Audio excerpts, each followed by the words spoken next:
sebagaimana kita tahu bahwa putusan MK itu final mengikat.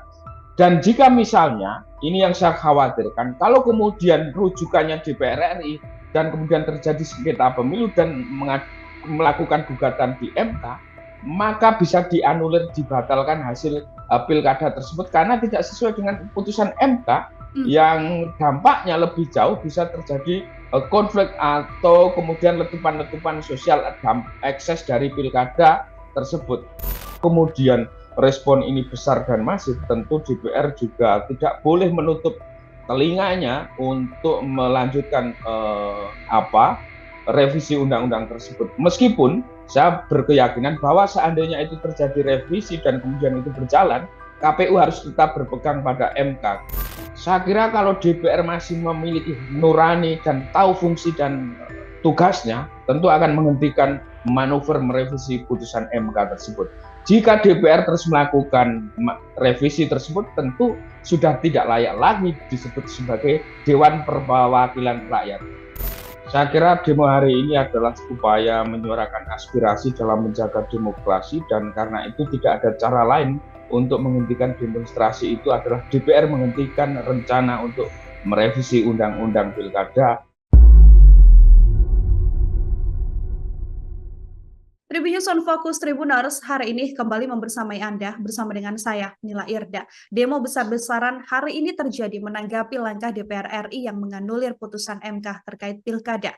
Upaya DPR yang menganulir putusan MK ini dianggap memuluskan jalan bagi putra bungsu Presiden Joko Widodo, Kaisang Pangarep, untuk kemudian bisa maju di pilkada 2024. Di tengah demo besar ini, DPR lantas menunda agenda rapat paripurna untuk pengesahan revisi Undang-Undang Pilkada.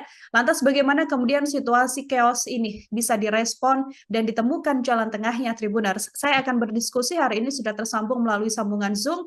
Ada pengamat politik sekaligus Direktur Eksekutif Skala Data Indonesia, Bang Arief Nurul Imam. Bang Arief, selamat sore. Terima kasih banyak sudah bergabung. Selamat sore, Mbak. Selamat diskusi, dan kita melihat dinamika demonstrasi hari ini cukup masif di banyak kota di Indonesia.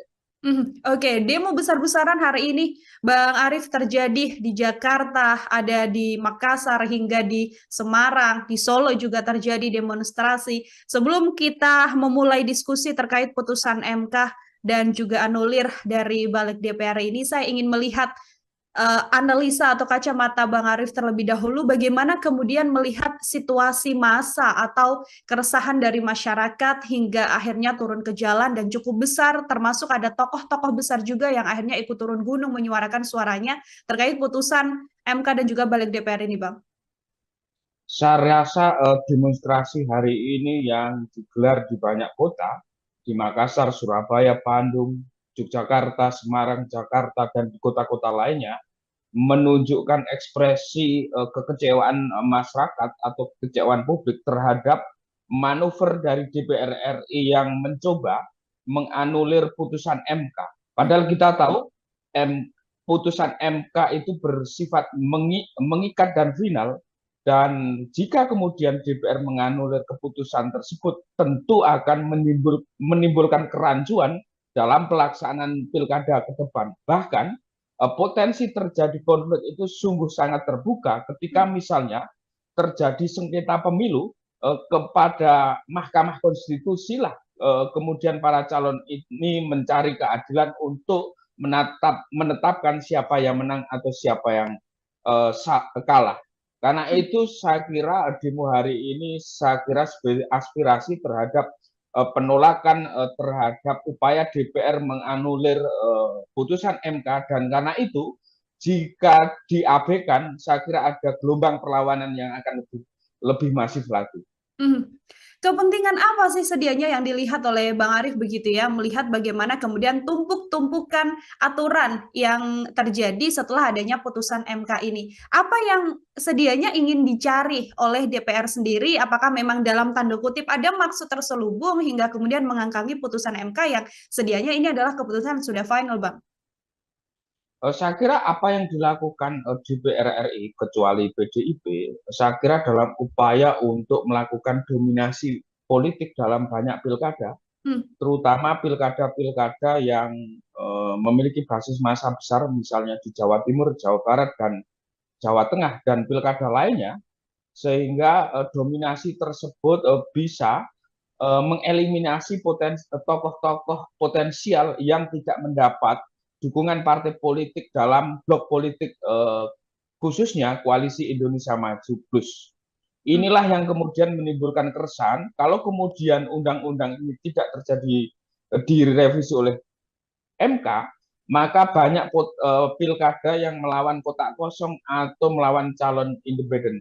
Dari sisi demokrasi tentu itu tidak sehat, Hmm. karena kompetisi sudah diseleksi secara oligarkis, di mana elit politik, partai politik tidak memberikan ruang yang lebar pada tokoh-tokoh yang potensial untuk maju berkompetisi dalam pilkada. Saya kira itulah motif politik praktisnya soal kooptasi dan dominasi dari partai politik yang melakukan koalisi besar di politik nasional.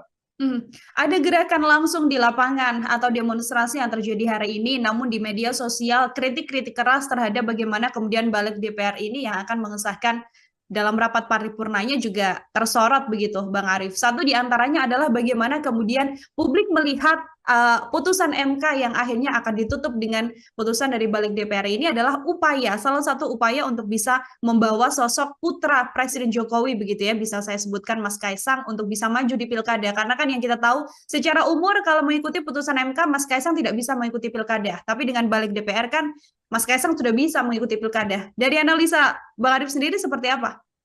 Terlepas dari Mas Kaisang atau tidak, yang jelas putusan MK itu mengikat dan final. Dan karena itu kalau kemudian ada pihak-pihak termasuk DPR RI yang secara kedudukannya tidak bisa menganulir putusan MK, tentu itu menjadi problem. Kebetulan tokoh yang potensi maju kurang dari persyaratan umur yang ditetapkan oleh MK, kebetulan Mas Kaisang.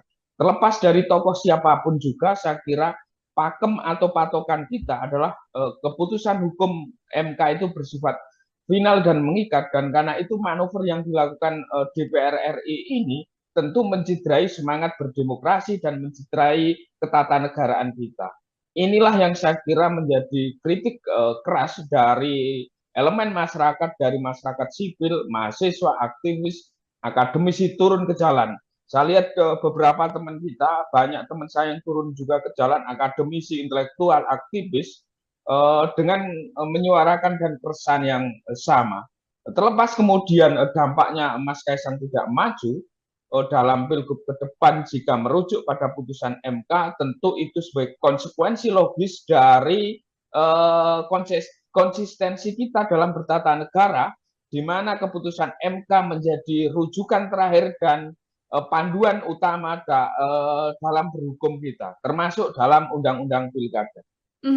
Artinya setelah putusan MK ini sekalipun ada balik atau kemudian rapat paripurna yang dilakukan oleh DPR ini sedianya tidak bisa kemudian mengutas putusan MK yang sudah dijatuhkan kemarin, Bang Arief? Iya, saya kira iya. Seandainya DPR ini menganulir Hmm. hasil putusan MK ini, saya kira secara hukum ketatanegaraan tidak bisa. Tentu ini pakar hukum tata negara yang paham. Ya. Tetapi sebagaimana kita tahu bahwa putusan MK itu final mengikat. Dan jika misalnya, ini yang saya khawatirkan, kalau kemudian rujukannya DPR RI dan kemudian terjadi sengketa pemilu dan melakukan gugatan di MK, maka bisa dianulir, dibatalkan hasil pilkada tersebut karena tidak sesuai dengan putusan MK, yang dampaknya lebih jauh bisa terjadi konflik atau kemudian letupan-letupan sosial ekses dari pilkada tersebut. Ketika MK tidak bisa menjadi penyelenggara atau pengadil atau hakim yang memutuskan hasil pilkada, tentu ini menjadi celah munculnya turbulensi sosial politik. Satu partai politik yang kemudian dirugikan begitu ya, Bang Arief ya, atas putusan atau balik DPR ini kan PDI Perjuangan. Setelah kemarin ada angin segar bagi PDIP untuk bisa mengusung kandidat begitu. Dalam hal ini seperti di DKI atau di Jakarta sendiri. Apakah kemudian PDIP sendiri dengan upaya yang dilakukan oleh Balik DPR ini, dalam tanda kutip sedianya ada upaya juga untuk menutup langkah atau menghentikan upaya PDIP untuk bisa maju dalam kans di pilkada, Bang. Saya kira PDIP di DPR menolak wacana untuk revisi Undang-Undang Pilkada untuk menganulir hasil putusan MK. Tetapi kemudian apakah itu berlanjut atau tidak? Tetapi tadi lihat statement terakhir dari salah satu pimpinan DPR bahwa mereka juga akan melihat respon publik, bagaimana aspirasi publik. Kalau kemudian respon ini besar dan masif, tentu DPR juga tidak boleh menutup telinganya untuk melanjutkan revisi undang-undang tersebut. Meskipun saya berkeyakinan bahwa seandainya itu terjadi revisi dan kemudian itu berjalan, KPU harus tetap berpegang pada MK karena itu keputusan tertinggi. Jika tidak, maka potensi letupan sosial akan terjadi pasca pilkada yang akan muncul banyak sengketa politik atau sengketa dalam pilkada. Sedikit soal putusan Mahkamah Konstitusi, Bang Arief, yang terakhir yang juga kemudian menjadi polemik selain masalah usia begitu ya, antara 30 tahun dan yang kedua bagaimana kemudian partai politik bisa mengusung kadernya tanpa memenuhi 22 suara atau threshold begitu ya. Apakah kemudian kalau dari analisa Bang Arief, putusan dari MK ini adalah sudah menjadi jalan tengah bagi sejumlah partai, tidak perlu berkoalisi banyak, artinya saat ini sudah bisa mengusung kandidatnya sendiri, Bang? Saya kira putusan MK ini memberi ruang partai politik untuk bisa lebih mandiri dan tidak saling ketergantungan Ya. di satu sisi. Di sisi lain, semakin banyak kandidat yang muncul dalam pilkada tentu menjadi pilihan bagi masyarakat untuk menimbang dan memilih siapa dari semua kandidat yang muncul ini yang layak dipilih. Kalau kemudian pilihannya terbatas, apalagi yang dipilih itu orang yang telah disandra oleh kekuasaan atau disandra kekuatan politik oligarki, tentu harapan untuk menjadi pelayan masyarakat tentu jauh panggang dari api. Itulah salah satu dampak misalnya penurunan persyaratan dukungan partai politik dalam pilkada itu saya kira menjadi angin segar bagi demokrasi dan menjadi keuntungan bagi publik karena akan memunculkan banyak figur-figur yang akan berkontestasi dalam pilkada. Dari demonstrasi yang kemudian terjadi hari ini, kalau dari kacamata Bang Arief sendiri dan posisi ideal bagi DPR begitu ya, melihat desakan dari publik, upaya publik bersuara juga melalui demonstrasi. Akankah kemudian DPR juga melihat situasi itu dan tetap menggunakan putusan dari Mahkamah Konstitusi saja, Bang? Saya kira kalau DPR masih memiliki nurani dan tahu fungsi dan tugasnya, tentu akan menghentikan manuver merevisi putusan MK tersebut. Jika DPR terus melakukan revisi tersebut, tentu sudah tidak layak lagi disebut sebagai Dewan Perwakilan Rakyat.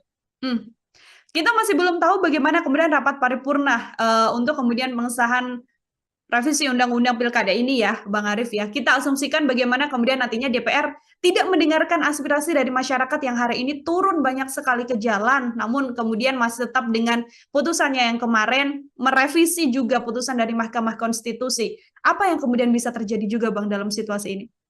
Sudah saya sampaikan di depan, jika kemudian ini ngotot dan kemudian terjadi revisi, konsekuensi adalah ketika terjadi konflik sengketa pilkada, kepada siapa lagi kita mencari keadilan dan kepada siapa lagi yang akan menjadi wasit hasil pemilu. Inilah yang kemudian menjadi persoalan paling berbahaya ketika terjadi revisi undang-undang pilkada. Karena kita tahu putusan MK seperti yang disampaikan oleh banyak pihak final dan mengikat. Putusan MK yang sudah final dan mengikat, artinya pilkada yang pendaftarannya bahkan sudah kurang dari 7 hari ini harus mengikuti dan patuh pada aturan dari putusan Mahkamah Konstitusi terbaru. Seperti itu ya, Bang Arief ya? Oke. Kita masih mencari bagaimana kemudian win-win solution yang bisa terjadi dalam situasi ini. Tidak bisa dilepaskan juga bagaimana pemerintah dalam hal ini Presiden Joko Widodo juga harus bersuara seperti itu, Bang Arief. Banyak pihak yang kemudian mencerca Presiden Jokowi karena dirasa tidak terlalu mengikuti pergerakan dunia politik dan tidak mendengarkan aspirasi masyarakat ini. Hal apa yang setidaknya bisa dilakukan atau tindakan apa yang juga bisa dilakukan oleh sosok seorang presiden dalam situasi yang juga sudah cukup heboh ini dengan demo di mana-mana, Bang? Saya kira tadi Kepala komunikasi Presiden Hasan Nasbi sudah menyampaikan jika tidak ada revisi dari DPR tentu Istana akan mengikuti putusan MK. Dan itu memang harus dilakukan. Putusan MK tidak untuk didebat atau untuk diintervensi. Putusan MK bukan lagi untuk didebat dan intervensi. Kita masih bisa menunggu. Apakah sekarang juga kita masih harus tetap menunggu bagaimana kemudian tindakan lanjut dari DPR, atau dalam situasi ini seperti partai politik PDIP yang masih terganjal dalam tanda kutip putusan atau keputusan dari balik DPR ini, harus fokus saja ke putusan MK, tidak perlu memperhatikan putusan dari Saya balik harus DPR, Bang? fokus pada putusan MK karena di akhirnya nanti ketika terjadi sengketa pemilu yang memutuskan Mahkamah Konstitusi bukan DPR. Dan secara ketatanegaraan hukumnya MK yang paling tertinggi. Oke, dalam hal ini artinya sedianya sudah bisa maju untuk melangkah menentukan kandidat yang bisa dicalonkan dalam pilkada, karena putusan yang bisa dipakai adalah putusan dari Mahkamah Konstitusi. Pun nanti dalam sengketa pilpres, sengketa pilkada ini juga Mahkamah Konstitusi ya Bang ya, yang kemudian akan mengadili situasi ini. Oke, itu mungkin bisa jadi salah satu gambaran juga Tribuners bagaimana kemudian situasi demonstrasi ini pun apabila terjadi keputusan akhir dari DPR yang tetap berlaku dan final adalah putusan dari Mahkamah Konstitusi. Seperti itu. Saya ingin minta closing statement dari Bang Arief, situasi demo yang masih terjadi, kemudian upaya meredam atau upaya paling ideal untuk meredam dalam waktu dekat begitu ya, dalam waktu cepat juga situasi demo agar tidak semakin meluas. Dari Bang Arief sebagai closing statement harusnya seperti apa, Bang? Saya kira demo hari ini adalah upaya menyuarakan aspirasi dalam menjaga demokrasi, dan karena itu tidak ada cara lain untuk menghentikan demonstrasi itu adalah DPR menghentikan rencana untuk merevisi Undang-Undang Pilkada yang telah diputuskan oleh MK. Menghentikan proses untuk kemudian merevisi Undang-Undang Pilkada, dan itu juga jadi salah satu hal yang diminta oleh banyak pihak di situasi saat ini. Kita lihat juga bagaimana kemudian nanti suara-suara di DPR ini bisa bersikap dengan bijak, bisa bersikap dan juga tidak hanya mementingkan dalam tanda kutip kepentingan pribadinya saja, tapi juga melihat bagaimana suara rakyat yang hari ini berlomba-lomba untuk menyampaikan aspirasinya di muka publik. Bang Arief, terima kasih banyak untuk kesempatannya berdiskusi bersama dengan saya hari ini. Semoga di lain kesempatan kita bisa berdiskusi kembali, masih terus mengawal demokrasi ya Bang ya, untuk kemudian bisa berjalan dengan baik. Ya, terima kasih Bang Arief, selamat beraktivitas kembali. Selamat beraktivitas. Ya, Tribuners, demikian obrolan saya bersama dengan pengamat politik, Direktur Eksekutif Skala Data Indonesia, Bang Arief Nurul Imam. Nantikan obrolan saya lain dengan sejumlah narasumber lain. Saya Nila Irda, pamit undur diri, terima kasih dan sampai jumpa. Download Tribun X sekarang. Menghadirkan lokal menjadi Indonesia.